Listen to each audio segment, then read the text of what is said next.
Hey guys, today we're going to be doing an account creation for Lumeo, a no-code AI video analytics platform with pre-built solutions designed for businesses to easily use. Head over to the login button in the top right-hand corner and press login, then click sign up for free, and you're going to want to choose the email address that you want to use as well as the password you want to use. Accept the terms of service and then sign in from there. Now you should be able to see an email in your inbox. Click on that confirmation email and then head back to the screen. After you click the verification email, you're going to want to head in and log in.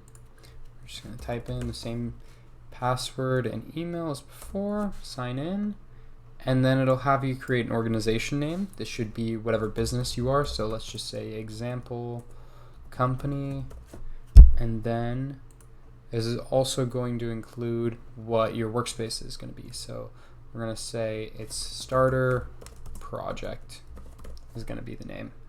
And we're going to start using Lumeo. And you can watch this video and look at the guide, but you've pretty much completed everything. You can see your company name as well as your project name, and you should be good to go.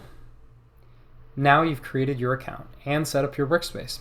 Thanks for watching. Click on the playlist on the screen if you want to start learning more about video analytics and the Lumeo platform.